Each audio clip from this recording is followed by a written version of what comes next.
Es una bendición que podamos reunirnos, ¿verdad? Como iglesia por acá, por este medio, para compartir de la palabra, seguir aprendiendo. Vamos estudiando el libro de los Hechos en el camino. Y como yo le decía al principio, queremos ir despacio para ir sacándole, ¿verdad?, el máximo provecho al estudio de este hermoso libro. Amén. La iglesia primitiva, cómo nació la iglesia, cómo se expandió, cómo creían, cómo bautizaban, está todo aquí en este libro. Gloria al Señor. Aunque las doctrinas ya explicadas, obviamente más adelante podemos encontrarla en las cartas, sobre todo del apóstol Pablo, que también vamos a seguir estudiando si Dios nos da la oportunidad. Amén. Pero vamos a seguir aquí.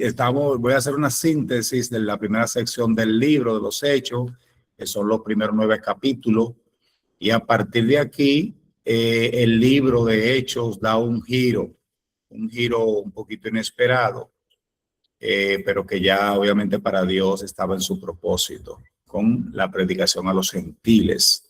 Como síntesis, dice el Espíritu Santo como protagonista. El Espíritu Santo no es simplemente una fuerza que acompaña a los primeros discípulos.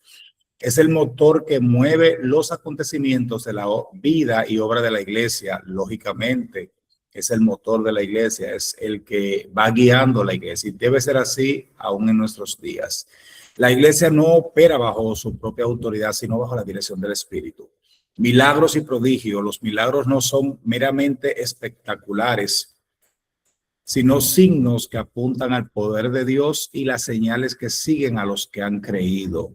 O sea, los milagros y las señales deben seguir a los creyentes, no al revés. Siempre hacemos énfasis en esta parte, que lamentablemente podemos ver parte del pueblo o muchos del pueblo, quizá por ignorancia o por no llegar al conocimiento de la madurez, que ellos van detrás de las señales. Es lo contrario. Cristo le dijo a los discípulos, estas señales seguirán a los que creen. No debemos seguir, las señales deben seguirnos a nosotros y no al revés. Expansión geográfica. Comenzando con Jerusalén, el evangelio se expande a Samaria a través de Felipe y desde allí se abre paso a Etiopía a través del etíope que Felipe encuentra allá, el eunuco, ¿verdad?, que encuentra camino de Jerusalén en el desierto. Preparación para los gentiles. La persecución dispersa a los creyentes judíos, preparando el camino. La sección concluye con un equilibrio significativo. Pedro, el principal líder entre los apóstoles, continúa ejerciendo un ministerio poderoso entre los judíos, mientras Saulo es llamado y preparado para llevar el evangelio a nuevos pueblos, en este caso a los gentiles. Llámese gentil a todo aquel que no era judío. O sea, la Biblia divide la humanidad en el Nuevo Testamento, al menos, en 3 grupos. Está el pueblo judío, que tienen salvación por promesa. Están los gentiles, que son todo lo demás, dentro de los cuales luego Dios obviamente formalizó a su pueblo llamado la iglesia. La iglesia es el pueblo de Dios, es el cuerpo de Cristo. Lo que pasa es que la iglesia está compuesta tanto de judíos como de gentiles, pero después el apóstol Pablo hace una real distinción hablando de gentiles, de judíos y de la iglesia. En esos 3 pueblos, en esos 3 grupos, perdón, está dividido toda la humanidad en el Nuevo Testamento. Así Lucas deja preparado el escenario para el gran acontecimiento de Hechos, Hechos 10, donde Dios abrirá de manera explícita la puerta del evangelio a los gentiles mediante la conversión de Cornelio. Ustedes recuerdan un acontecimiento en Mateo, cuando Cristo le dijo a Pedro, sobre esa roca edificaré mi iglesia y a ti te daré las llaves del reino de los cielos. Dios le dio el gran privilegio al apóstol Pedro, en este caso, de poder usar las llaves, emplearlas, pero las llaves obviamente del reino no es como se ha interpretado en la religión universal, de que él está allá arriba abriendo la puerta a la gente. No es así. La llave del evangelio se aplican aquí en la tierra. Aquí es que yo tengo que arreglar mi situación con Dios, mis papeles. ¿Cuándo Pedro empleó las llaves del reino? ¿Cuándo la empleó? Primero, él habla de las llaves, obviamente en plural, porque son varios, vamos a decir así, varios pasos o varias secuencias que la persona necesita para poder abrir el cielo, que ya Dios lo dejó establecido en su palabra. La primera vez que empleó las llaves fue en Hechos capítulo 2, cuando le dijo a los judíos y a los prosélitos, arrepentíos y bautícese cada uno de vosotros en el nombre de Jesucristo para el perdón de los pecados, porque ellos les preguntaron, ¿qué haremos? ¿Qué haremos para ser salvos? Eso está en Hechos capítulo 2, verso 38, y él empleó las llaves en ese momento. La segunda vez que la emplea es para el mundo gentil, en la casa de Cornelio, capítulo 10. Ahí empleó las llaves, que le habló de Cristo, de la resurrección de los muertos y todo eso, del reino de Dios, y también le habló del arrepentimiento y lógicamente del bautismo. Dijo claramente, ¿quién puede impedir las aguas a estos que han recibido el Espíritu Santo también como nosotros? Y mandó bautizarles, dice la Biblia ahí, en el nombre de Jesucristo. Entonces, esas fueron las dos ocasiones, bueno, de tantas, ¿verdad?, que Pedro empleó las llaves del reino, tanto para el mundo judío como para el mundo gentil. Obviamente la llave la emplea cualquiera que predique el evangelio y aquel que recibe a Cristo en el corazón y su palabra para obedecerla. Ahí está empleando las llaves. Como yo le decía, aquí en la tierra se emplean las llaves del reino de los cielos. Entonces, ya entrando al capítulo 10, como yo le decía, la conversión de Cornelio. Aquí hay unos elementos importantes que vamos a analizar brevemente.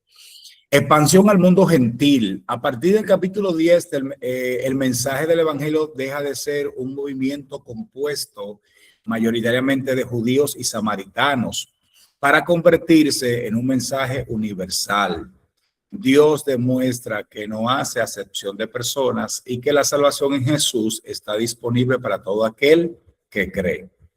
Hechos 10 constituye uno de los momentos más trascendentes del Nuevo Testamento. Dios revela a Pedro que no debe considerar impuro aquello que él ha purificado.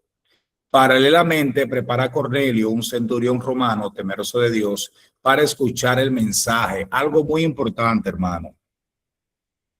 Casi siempre cuando Dios le muestra algo a una persona, ay, mira, Dios me mostró tal cosa de ti. Me dijo que tú vas a viajar, que tú vas a salir a la obra, que tú vas a hacer esto, vas a hacer lo otro.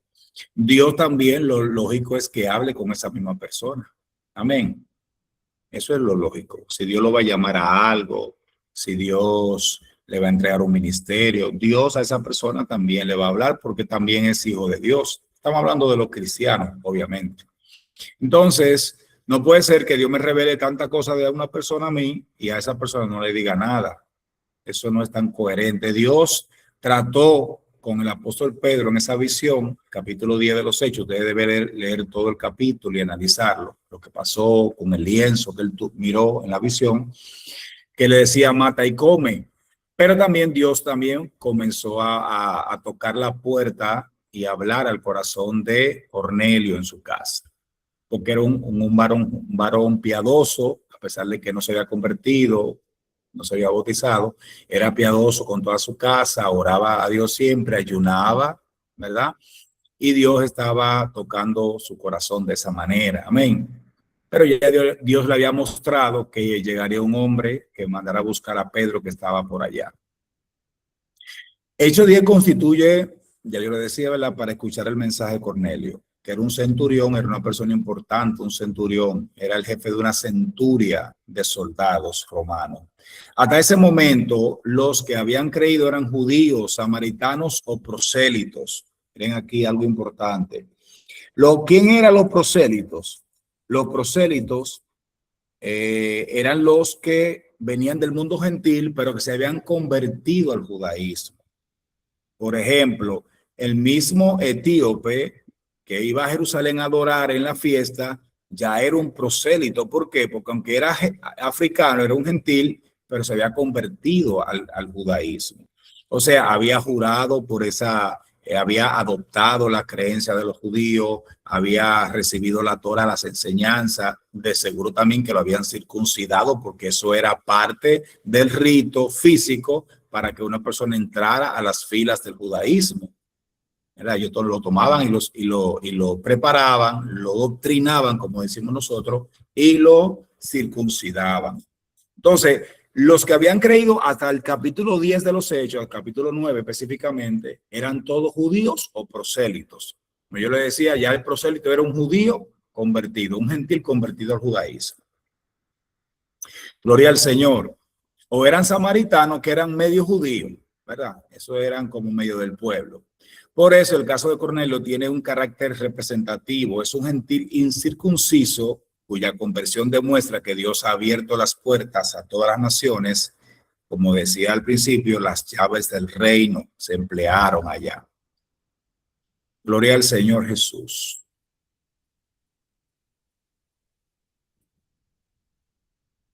Acontecimientos importantes, la visión de Cornelio. Cornelio es descrito como piadoso y temeroso de Dios, generoso con los necesitados, constante en la oración.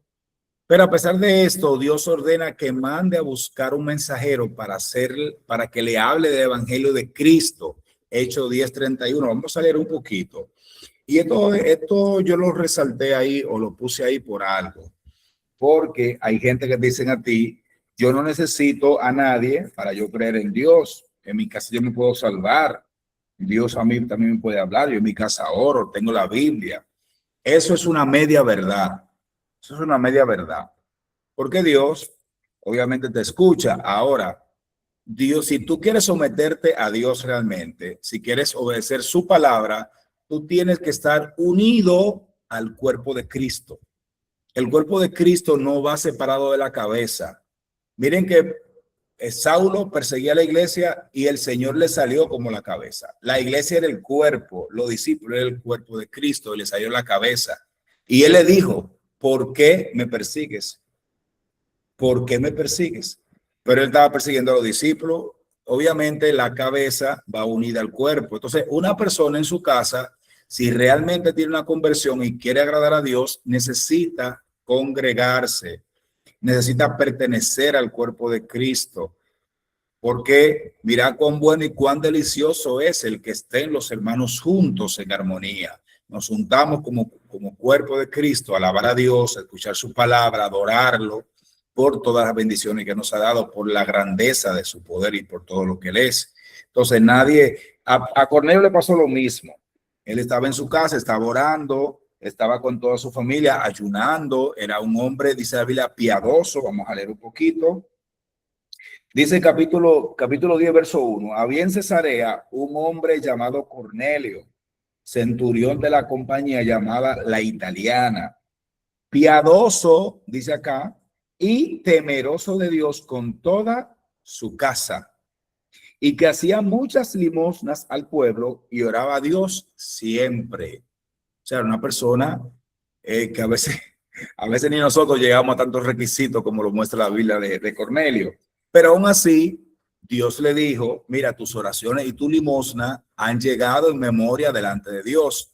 ¿Qué debe hacer ahora? No, quédate tranquilo en tu casa buscando a Dios y olvídate del resto. No, Dios le dijo, vamos a ver, verso 3. Este vio claramente una visión como a la hora novena del día, que un ángel de Dios entraba donde él estaba y le decía a Cornelio. Él mirándole fijamente y atemorizado dijo, ¿qué es, Señor?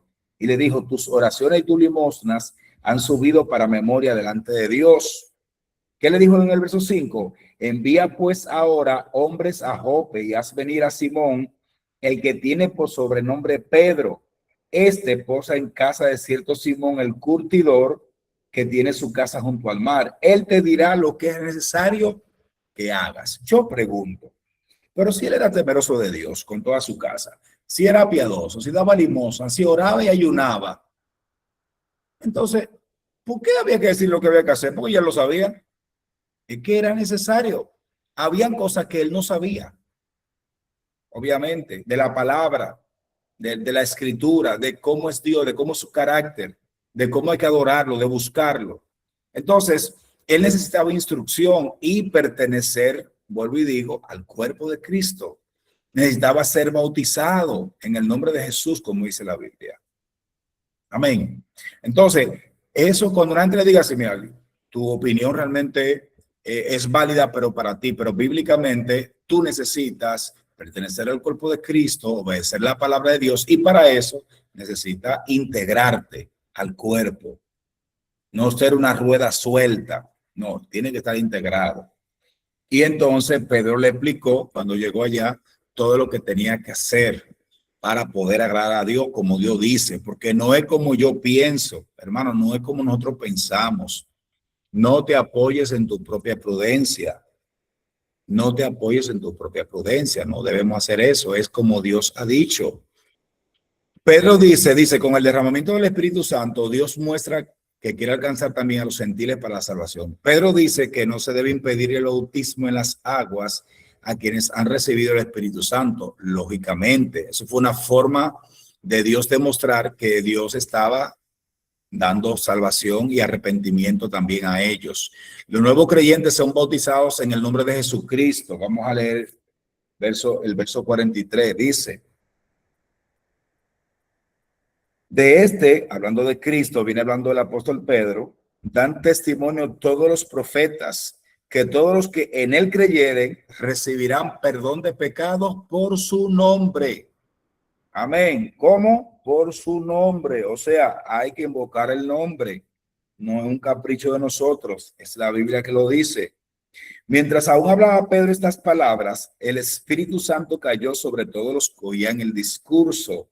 Y los fieles de la circuncisión, o sea, los judíos que habían venido con Pedro, se quedaron atónitos, sorprendidos de que también sobre los gentiles se derramase el don del Espíritu Santo. Porque yo pensando solamente era para ellos, ¿verdad? Porque los oían que hablaban en lenguas y que magnificaban a Dios.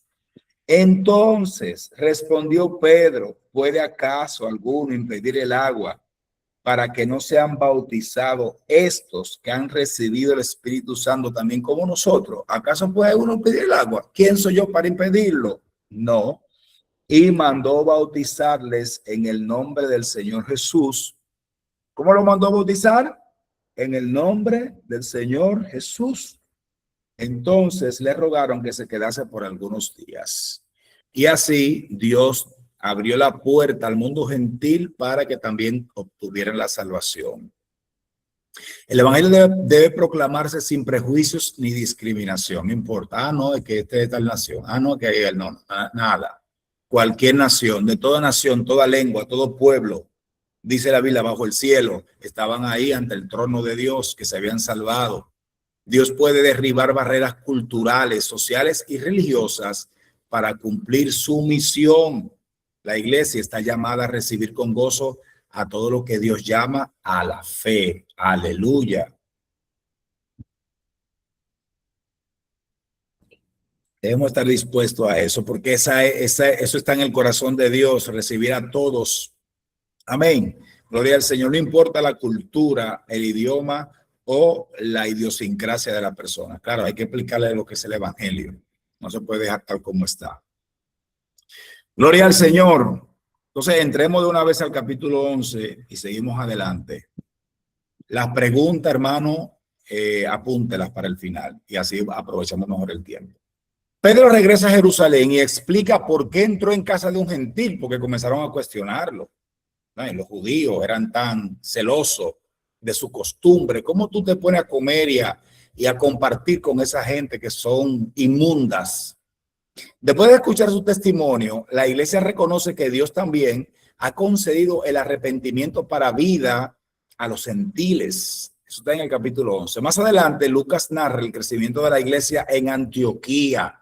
Aquí comienza a haber un cambio, porque ya no es en Jerusalén el epicentro de la iglesia con mayor fuerza, lo principal. No. El eje comienza a moverse hacia Antioquía de Pisidia o de Siria, que es de donde salen los viajes misioneros del apóstol el apóstol Pablo y también Bernabé, que también en principio ellos iniciaron juntos esos viajes misioneros.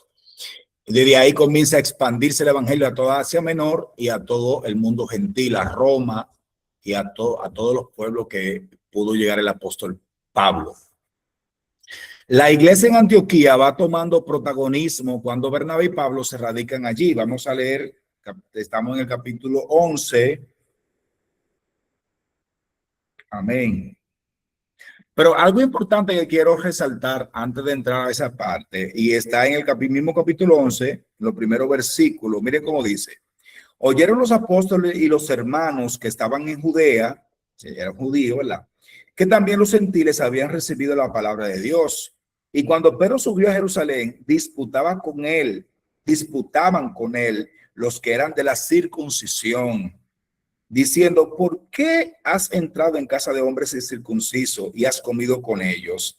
Entonces comenzó Pedro a contarles por orden lo sucedido, diciendo, él le explica. Ahora bien, aquí hay un elemento importante, hermano, que debemos entender. El apóstol Pedro, a pesar de que era el personaje principal hasta este momento, ¿verdad?, en los hechos, en la iglesia, era la persona extrovertida que tomaba la primera parte en todo, así como cuando él era discípulo de Cristo. Ahora como iglesia ya, como cuerpo organizado, después de Pentecostés, él era la figura principal. Pero a pesar de que era la figura principal, él tenía que dar cuentas. Amén. Él tenía que dar cuentas. Y eso es importante entender, de que los líderes, llámese como se llame, los líderes tienen que dar cuentas, hermano. Eso es sano. Todos tenemos a alguien por encima de nosotros. Todos tenemos que dar cuentas en la iglesia. Sea líder, sea ministro, sea pastor, sea evangelista, sea maestro, todos tenemos que estar sometidos. Todos tenemos que dar cuentas. Él no empezó, no, porque yo soy el apóstol Pedro, ¿cómo ustedes me van a cuestionar a mí? Y eso es una falta de respeto. No, él comenzó a dar cuenta. No, lo que pasa es que yo estaba orando y vi una visión como Dios. Entonces, él explicó lo que le pasó. Amén. Esto es importante. Ahora bien, el verso 19 comienza diciendo: los que habían sido esparcidos a causa de la persecución que hubo con motivo de Esteban, pasaron hasta Fenicia, Chipre y Antioquía, no hablando a nadie la palabra, sino solo a los judíos. Al principio, ellos iban a las sinagogas que se reunían los judíos para poder hablarle a ellos, sus hermanos, porque todavía recuerden que el grupo entendía que solamente los judíos iban a ser salvos. Dice, el verso 20 dice: pero había entre ellos unos varones de Chipre y de Cirene, los cuales cuando entraron en Antioquía, hablaron también a los griegos, que obviamente eran gentiles, ¿verdad?, anunciando el evangelio del Señor Jesús, y la mano del Señor estaba con ellos, y gran número creyó y se convirtió al Señor. Siempre en la iglesia debe haber un grupo de personas, unos cuantos, que sean revolucionarios, que no tengan que seguir todos el mismo formato. No, hermano, porque tenemos que todos seguir el mismo formato. No, cada quien Dios le ha dado cosas diferentes. Había un grupo que entendía de la iglesia primitiva que solamente era para los judíos y solamente se relacionaba con los judíos. Habían otros que dijeron, no, pero también a los gentiles. Ya escuchamos al apóstol Pedro, también a los gentiles Dios quiere, ¿verdad?, darle salvación a través del evangelio. Entonces ellos comenzaron a hablar con los griegos y el Señor los apoyó dándole salvación a esos griegos. Amén. Gloria al Señor Jesús. Aquí terminamos ver esta parte. Desde aquí, dice aquí, Antioquía comenzó a convertirse en el centro desde donde saldrán los misioneros hacia el mundo gentil. Desde aquí partirán los viajes misioneros del apóstol Pablo, como ya había mencionado. Gloria al Señor Jesús. Vamos a ver, capítulo 11. Ok, la perla. La iglesia debe evaluar sus decisiones a la luz de la obra de Dios y de las escrituras, no de los prejuicios culturales. Ya eso lo vimos. El crecimiento saludable requiere enseñanza constante y formación de discípulo. Eso está en el verso 26, dice: y se congregaron allí todo un año con la iglesia y enseñaron a mucha gente. Esa palabra enseñar es que había una formación constante, o sea, un discipulado. Eso es enseñanza, discipulado. ¿verdad?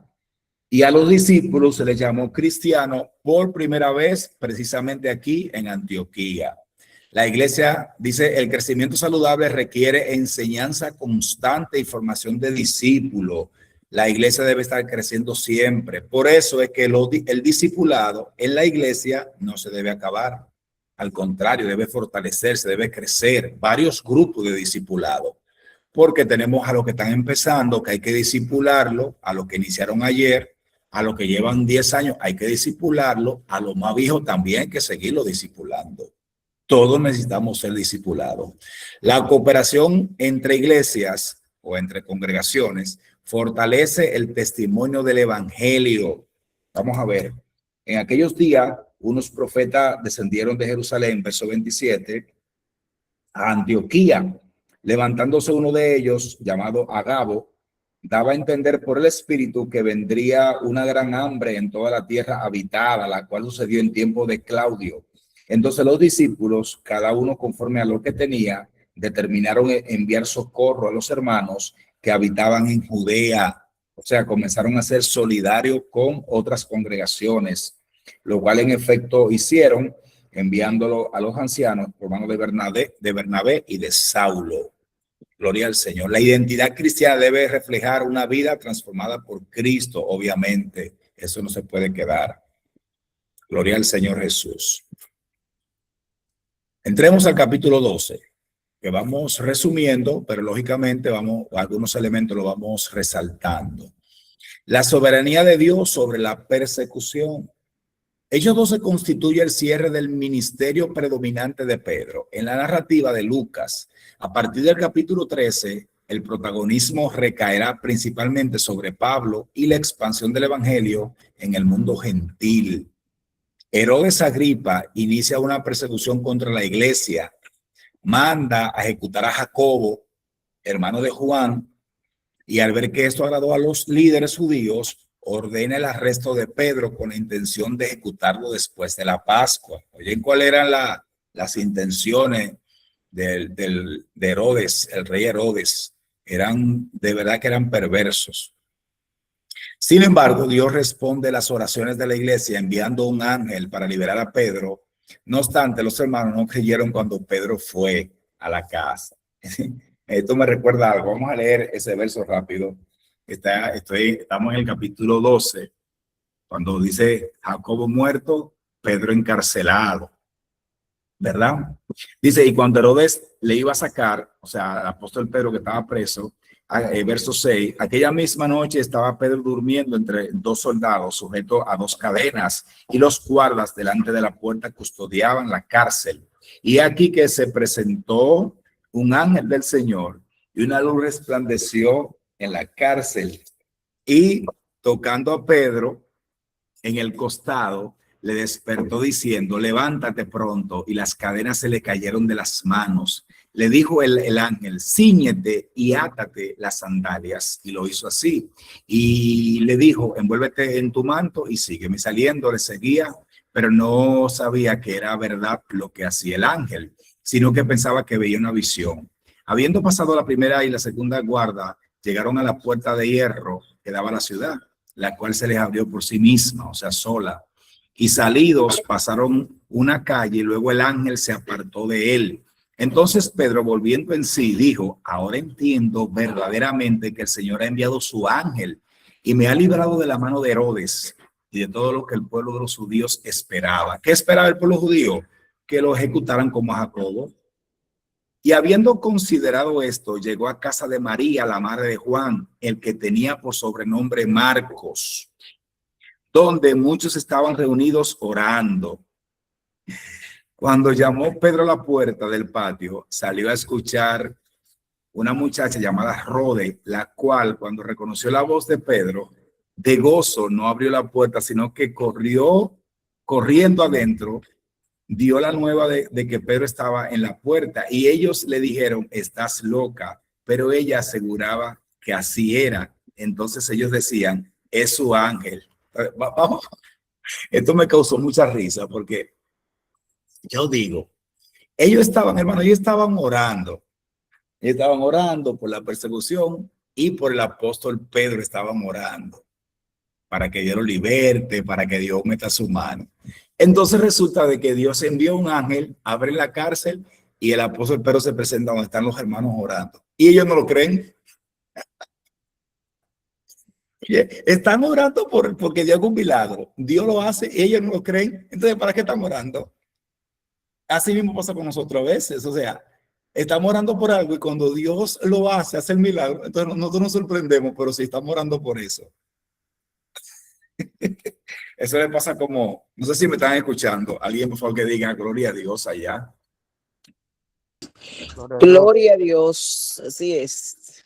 Gloria al Señor. De verdad que esto me causa risa porque ¿cómo somos los seres humanos? O sea, debemos de creer realmente de que Dios puede hacer milagros si estamos orando. Claro, la oración no es para nosotros manipular la voluntad de Dios, sino para que Dios obre, pero Dios puede hacerlo. Y si pasa, entonces, ¿por qué nos sorprendemos? Hay una anécdota de una iglesia que cerca de la congregación pusieron un centro de expendio de bebida, vamos a llamarlo un licor store, como decimos aquí, de esos centros que son abiertos y la bulla no se soporta. Entonces el pastor, cada vez que había culto, se molestaba, a los hermanos no escuchaban la palabra y le habían dicho, mira, ayúdanos con la música los días que hay culto, ¿no? Él seguía para adelante, no le importaba eso. Y resulta, dice la historia, que el pastor le dijo a la iglesia, vamos a ponernos en oración para que Dios obre, porque que ya no soportamos más esto, estaban incómodos. Bueno, se pusieron a orar, la iglesia, a orar unos días. Y como a la semana, dice la historia que cayó un rayo en el negocio y quemó todo. Todo se quemó ahí, la música, todo se desbarató. Bueno, pues el dueño del negocio, sabiendo que ellos estaban orando por ese propósito, fue a ponerle una querella a la fiscalía y le decía al juez que no, que lo estaba acusando a la iglesia y al pastor de que estaban orando para que Dios, y mire lo que Dios hizo. Entonces el pastor decía con algunos líderes, no, nosotros estábamos orando, ¿verdad? Para que Dios obre, pero nosotros no, realmente no queríamos que Dios hiciera eso, no estábamos orando para que Dios hiciera eso. Simplemente queríamos que Dios, decía entonces el juez, bueno, yo estoy realmente sorprendido. Aquí tengo delante de mí a un inconverso ateo que cree en el poder de la oración y tengo a un pastor con su iglesia que no cree en lo que Dios hizo a través de la oración. Eso pasa muchas veces con nosotros, que no creemos lo que Dios puede hacer. Eso pasó también con los hermanos que estaban orando por el apóstol Pedro y cuando Dios hizo el milagro, entonces estaban muy sorprendidos. Pero eso es parte de la humanidad de nosotros, ¿verdad? Jacobo es el único de los 12 cuya muerte registra hechos. En la historia uno puede rastrear que todos los apóstoles murieron de forma trágica, ¿verdad? Unos fueron aserrados, otros fueron metidos en un caldero de aceite hirviendo, a todos lo martirizaron. El único que se cree que murió de muerte natural fue el apóstol Juan, que escribió el libro de Apocalipsis, y de hecho lo metieron en un caldero hirviendo de aceite, pero Dios hizo un milagro y de ahí ahí fue que lo desterraron, dice la historia, a la isla de Patmos. Primera aparición de Juan Marcos. Este Juan Marcos es el hermano de Jacobo, ¿verdad? Que más adelante acompañará a Bernabé y a Pablo en uno de sus viajes misioneros y será el autor del evangelio que lleva su nombre. Este que aparece aquí en el capítulo 13, donde estamos, Juan Marcos. Gloria al Señor. La fidelidad a Cristo puede implicar tanto liberación como sufrimiento. En ambos casos, Dios permanece obrando, porque a veces nosotros creemos que Dios se fue cuando vienen las complicaciones. No, Dios sigue obrando. Dios sigue haciendo su obra redentora y porque su obra no se detiene por los problemas de nosotros. La oración congregacional fortalece a la iglesia frente a la oposición. Hay que mantenerse en oración. La iglesia puede enfrentar oposición, pero la obra de Dios continuará avanzando conforme al propósito de Dios. Lucas estructura el capítulo para contrastar dos reinos, el de Herodes, sostenido por el poder político, y el reino de Dios, que avanza mediante la oración, la fidelidad y la obra del Espíritu Santo. Vamos a leer esos últimos versos de este capítulo 13. Porque, perdón, capítulo 12, que es donde estamos, ¿verdad? Creo que sí. 2 todavía. Sí. En los últimos versos del capítulo 12, ¿vieron cómo dice? Verso 20 dice, y Herodes estaba enojado contra los etíes de Sidón, pero ellos vinieron de acuerdo ante él y sobornando Blasto, que era camarero mayor del rey, pedían paz porque su territorio era abastecido por el del rey. Y un día señalado, Herodes, vestido de ropas reales, se sentó en el tribunal y les arengó. Y el pueblo aclamaba gritando, voz de Dios y no de hombre. Oigan cómo estaba ese pueblo de espaldas a Dios, arengando a un hombre. O sea, estaban adorando prácticamente a este rey, un rey malvado, que fue el que mató a Jacobo y encarceló a Pedro con la misma intención. Dice, voz de Dios y no de hombre, y él estaba hinchado de orgullo. Dice el verso 23, al momento un ángel del Señor le hirió por cuanto no dio la gloria a Dios y expiró comido de gusanos. Expiró, hermano, podrido, comido. Él cayó en cama, lógicamente, un tiempo, enfermo, y estaba allí en una condición, hermano, se estaba pudriendo en vida, y así murió. Pero la palabra del Señor, dice aquí el apóstol, dice aquí Lucas, crecía y se multiplicaba, no importando la oposición del enemigo, porque las puertas del Hades no podrán prevalecer contra la iglesia del Señor. Y Bernabé y Saulo, cumplido su servicio, volvieron a Jerusalén, llevando también consigo a Juan, el que tenía por sobrenombre Marcos. Ese fue el mismo Marcos que escribió el Evangelio. Amén. Gloria al Señor Jesús. Bueno, vamos rápido, pero está bien. Tenemos tiempo para tomar este capítulo. Hechos 13, esto es importante porque aquí es que inicia ya el llamamiento de Bernabé y de Saulo, de Pablo, a la obra misionera. Hechos 13 marca un antes y un después en el libro. Con este capítulo inicia oficialmente el primer viaje misionero de Pablo. Además, el centro de la misión deja de ser Jerusalén y pasa a la iglesia de Antioquía de Siria, que se convierte en la principal base misionera del cristianismo primitivo. Esto es importante que nosotros le demos así un repasito por encima. El orden de Dios, esto es importante. El envío de Bernabé y de Saulo. ¿Cómo Dios llama? Dios hace la cosa con un orden. Dice la palabra, estoy leyendo capítulo 13, verso 1. Había entonces en la iglesia que estaba en Antioquía profetas y maestros. Bernabé, Simón, el que se llamaba Níger, Lucio de Cirene, Manaén y el que se había criado junto con Herodes el tetrarca, y Saulo. Ministrando estos al Señor y ayunando, dijo el Espíritu Santo, apartadme a Bernabé y a Saulo para la obra a que los he llamado. Entonces, habiendo ayunado y orado, les impusieron las manos y lo despidieron. Aquí hay algo importante que tenemos que tener presente, hermano. La iglesia es un cuerpo ordenado. La iglesia, Dios llama a la gente a través de la iglesia. Dios lo llama así y lo envía de esa manera también. Dice acá, no es la iglesia quien diseña el plan misionero, no. Es el mismo Espíritu Santo quien llama, aparta y envía, porque ya ellos tenían un llamado. Saulo y Bernabé. Recuerden que cuando Saulo se convirtió, el Señor le dijo a Ananías, que estaba orando por él, que para algo grande yo lo he llamado. Para un instrumento, dice, instrumento escogido me es este, porque ya Dios lo tenía apartado desde antes, ¿verdad? Pero él necesitó un tiempo vaciándose de toda su filosofía griega y Dios también dándole el verdadero conocimiento de Dios. Amén. O sea, que no fue que él llegó a la iglesia y de una vez comenzó, me voy para el viaje misionero. No, él duró un tiempo. Dice él, creo que en Gálatas él habla que duró 3 años en Arabia.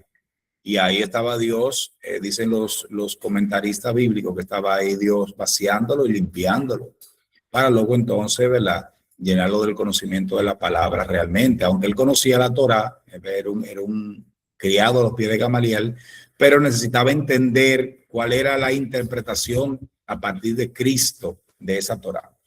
Es el comienzo oficial de las misiones en la iglesia, capítulo 13. Principio, la justificación en Cristo. Uno de los textos más importantes del capítulo es Hechos 13, 38, 39. Este pasaje anticipa la enseñanza que Pablo luego desarrollará ampliamente en Romanos y Gálatas. Lo que dice en esos versículos, vamos a leerlo rápido, versos 38 y 39, dice: sabed pues esto, varones hermanos, que por medio de él, o sea, de Cristo, se os anuncia perdón de pecados, y que todo aquello de que por la ley de Moisés no pudiese ser justificado, en él es justificado todo aquel que cree. La justicia, la justificación a través de la fe en Cristo. Eso es una de las doctrinas fundamentales que el apóstol Pablo va a desarrollar en sus cartas más adelante. Dice aquí, el evangelio es para todas las naciones. El rechazo de una parte de Israel no frustra el plan de Dios. La salvación alcanza ahora al mundo gentil conforme a las promesas del Antiguo Testamento, Isaías 49:6. Toda obra ministerial debe empezar buscando la dirección de Dios. Recuerden cómo estaba Saulo y estaba Bernabé, estaban ayunando, estaban ministrando en la iglesia, y Dios ahí le dijo: apártame a Pablo y Bernabé, pero ellos siguieron ayunando y orando después, antes de enviarlo. El Espíritu Santo sigue siendo quien llama y capacita a los obreros. Una iglesia saludable, ojo, no solo forma discípulos, también envía misioneros. ¿Y por qué yo hago énfasis en esto? Quiero resaltarlo. Una iglesia saludable no solo forma discípulos, también envía misioneros. O sea, a veces uno ve iglesia, por ejemplo, no es que sea, ¿qué es lo malo de esto? Que podemos ver, la megas iglesia. En una iglesia, por ejemplo, de 5,000, 10,000 miembros, todos una sola iglesia congregada. Eso realmente no sigue realmente el plan de Dios. ¿Por qué? A mi entender, ¿verdad? ¿Por qué? O sea, ¿cuál es lo negativo de esto? Una iglesia de 10,000 miembros. Primero, estamos congregando personas, tantas personas en un solo lugar. Pero a veces eso se puede convertir en lo que pasó con la iglesia en el principio en Jerusalén, que estaban todos ahí y no salían a hacer la obra de Cristo hacia los demás lugares. Entonces, lo bueno es que una iglesia grande vaya teniendo, como decimos popularmente, hijas. Ay, de aquí salió tal hija, aquí salió otro Campo Blanco, otra iglesia, y que esas iglesias se vayan expandiendo y así. Pero cuando concentramos tantas personas en un solo lugar, comienzan a haber mucha disputa y muchos problemas, como lo que pasó en Jerusalén. Entonces, la iglesia sana debe discipular, pero también debe enviar, sean pastores, sean misioneros, quien sea. El punto es que se haga un trabajo fuera de las cuatro paredes. La predicación debe estar centrada en Cristo. Él debe ser el centro de la predicación, no el dinero, no la persona, no el hombre, no es lo que me soñé, lo que yo siento. Debe ser cristocéntrica la predicación nuestra, porque Cristo es el centro de la Biblia. La oposición no debe desanimar al creyente. El gozo cristiano no depende de las circunstancias. Amén, gloria al Señor. Vamos a darlo aquí esta hora, aunque hay otros elementos que podemos discutir, pero vamos ahora a entrar a el desarrollo aquí, ¿verdad? De las preguntas y demás. Gloria al Señor Jesús. Creo que aquí se puede dejar, hermana, ya la grabación. A ver, preguntas y comentarios. Levantando la mano, por favor.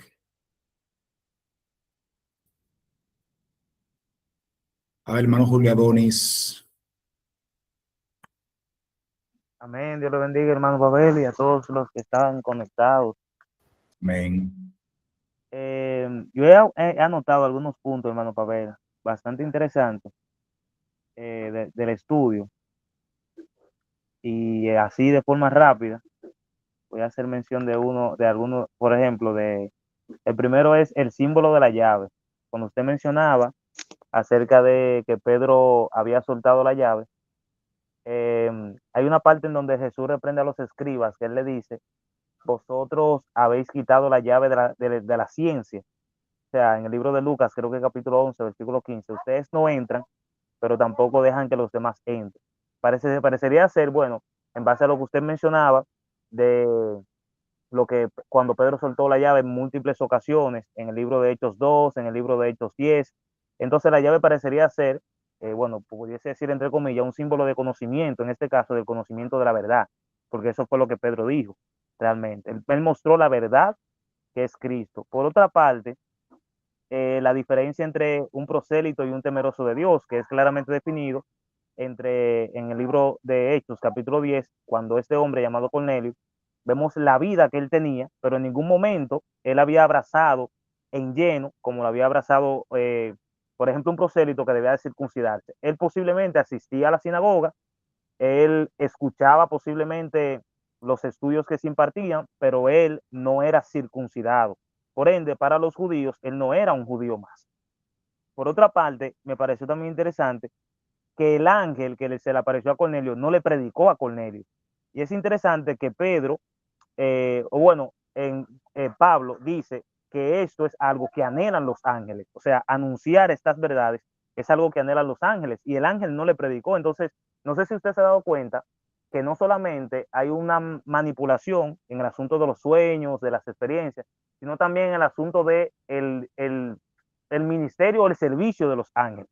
O sea, muchas veces hay una especie de manipulación que los ángeles ponen hasta los ángeles, bueno, de manera no sé si decir irónica o figurativa, hasta lavar ropa, por decirlo así. Pero otro punto también, mi hermano Pavel, que pareció interesante, esta parte va conectado con lo que usted decía anteriormente, acerca de que ya usted bien aclaró y la hermana Sonia había comentado también acerca de esta parte, la decisión que tomó la iglesia de vender todas sus propiedades, ¿verdad? Entonces aquí vemos cómo esta iglesia de Antioquía hizo algo parecido, pero un poco diferente, porque ellos dieron conforme a lo que tenían.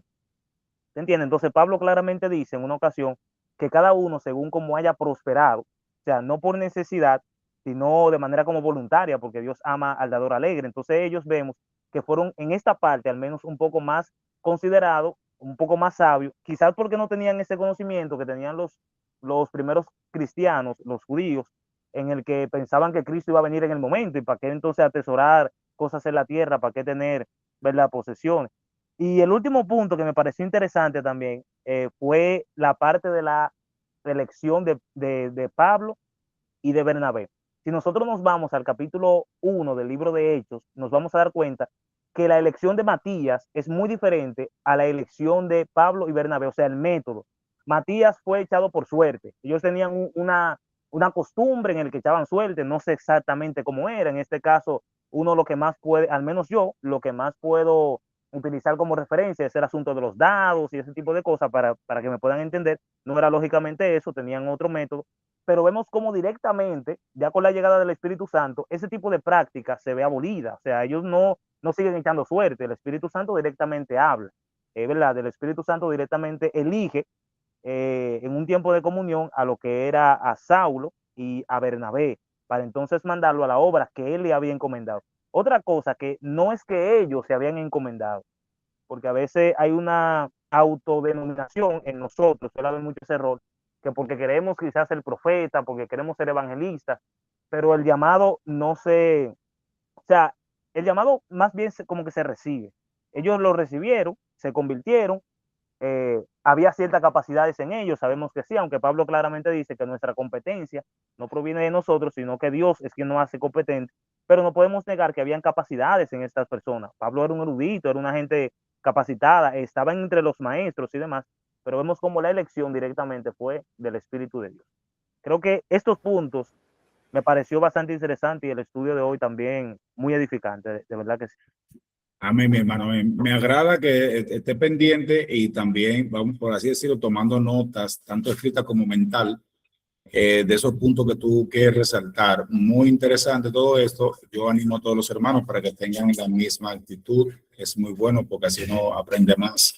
El asunto de los ángeles, así rápidamente, de que llegue otro hermano, nosotros le damos a los ángeles más prerrogativa de lo que realmente tienen por la Biblia. En el Nuevo Testamento, ¿verdad? No vemos tanta participación de los ángeles como el pueblo. Cristo está con su iglesia. Obviamente Cristo es el mismo Espíritu Santo, está trabajando en la iglesia, está obrando. No es que no tengamos ángeles alrededor, ¿verdad? De nosotros, sí, pero no con esa incidencia que tanta gente dice, yo me soñé con un ángel, me dijo que me vino aquí, que vi una visión, que tal cosa, que me dijo un ángel ñato, decía uno, tantas cosas que la gente inventa. Hermano, le voy a decir algo, miren, las experiencias personales son válidas, pero no significa que sean bíblicas. Una cosa que su experiencia personal, lo que usted vivió, usted me diga, no, es que yo sé porque yo lo viví. Sí, usted puede haberlo vivido y es válido hasta ese punto para usted, pero no necesariamente tiene que ser bíblica. Nosotros tenemos que regirnos mayormente, es principalmente por la palabra de Dios. Ella es la que tiene que guiarnos a nosotros, porque yo puedo tener muchas experiencias como ser humano, pero pueden estar equivocadas esas experiencias, sueños, visiones, lo que sea, sentimientos. Por eso hay que tener mucho cuidado con el Dios me dijo. No, Dios me dijo, el Espíritu Santo me manda a decir, hay que tener cuidado con eso, porque también yo soy un ser emocional. Los seres humanos somos seres emocionales. No es que sean malas las emociones, pero muchas veces las emociones no necesariamente dependen de Dios, no vienen directamente de Dios. Lo que yo siento a veces está basado en las emociones. Y por eso dice el profeta que el corazón es engañoso más que todas las cosas. Y en el corazón es que se asientan las emociones precisamente. Eso por un lado. Por otro lado, la autoelección, muy interesante eso. Ese asunto de que Dios me mandó, Dios me llamó, eso hay que confirmarlo. Yo sentí un llamado. Ok, vamos a orarle al Señor para que confirme tu llamado. Y también, aunque Dios lo llame a usted, entendamos de que usted necesita un tiempo de preparación. Porque Dios llamó a David al reinado, para el reino, y él duró alrededor de 20 años o más para llegar a ese trono. Entonces, usted tiene un llamado, muy bien, pero espere su tiempo, que Dios lo va a ir capacitando. Dios lo puede llamar a usted desde que está hasta fuera de la iglesia. Eso no significa que usted tiene que ir a usted a ser pastor o ser ministro, no. Usted tiene un tiempo de preparación y Dios tiene un orden también, ¿verdad? Entonces, estar sujeto a las autoridades, como pasó con Pablo y Bernabé en ese momento antes de salir, es lo recomendable por la palabra. Amén. ¿Alguien más tiene algún aporte, alguna pregunta? Pastores, pastora Denise, pastor Cristian. Están como muy calladitos todo el mundo hoy aquí. Gloria al Señor.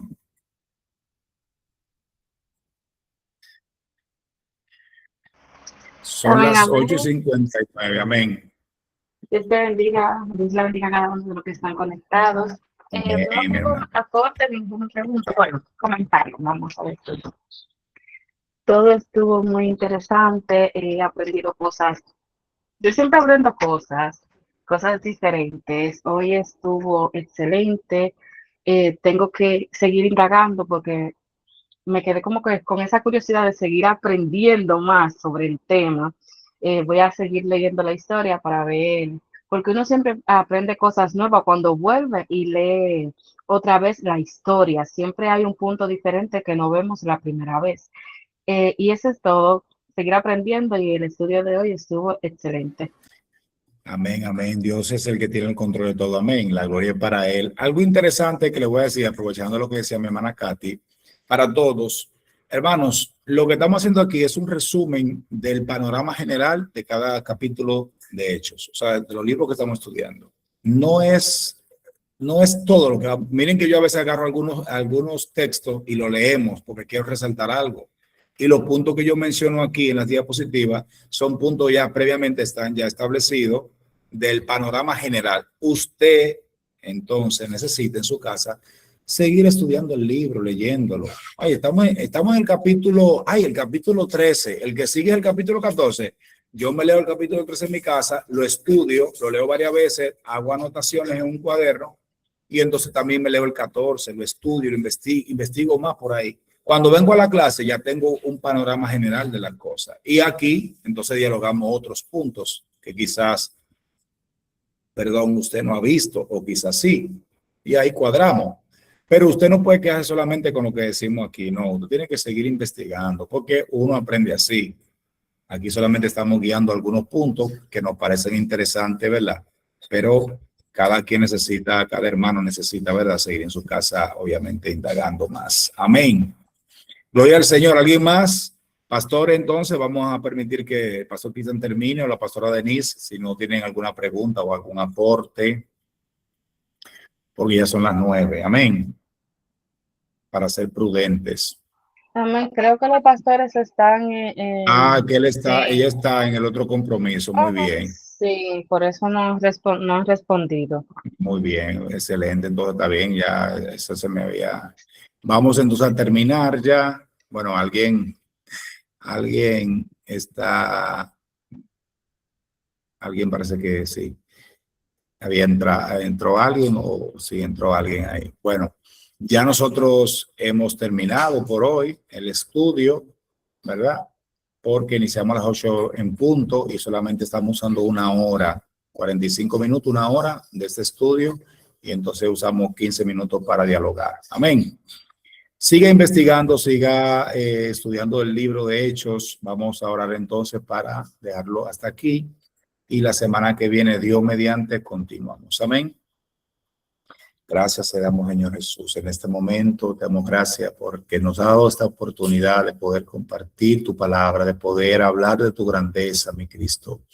Gracias porque tú nos has guiado hasta este momento, Señor Jesús. Gracias por cada uno de mis hermanos, los pastores que están aquí en este grupo, los hermanos en sentido general. Te los presento a ellos para que los ayude, cada día los bendiga, para que sigamos cada día con ese interés de poder crecer en tu palabra, en el conocimiento de tu verdad, mi Cristo. Que tu Espíritu Santo nos siga guiando, nos siga dando sabiduría, entendimiento, discernimiento de tu palabra, que podamos ser edificados en ella, Señor, para ser mejores cristianos cada día, Señor. Gracias por tu misericordia, Señor Jesús. Amén, gloria al Señor. Bueno, Dios les bendiga a todos los hermanos. Los saludo en el nombre poderoso de Jesús. Y nos vemos el próximo miércoles, Dios mediante. Amén. Amén, amén. Dios bendiga más a todos. Amén.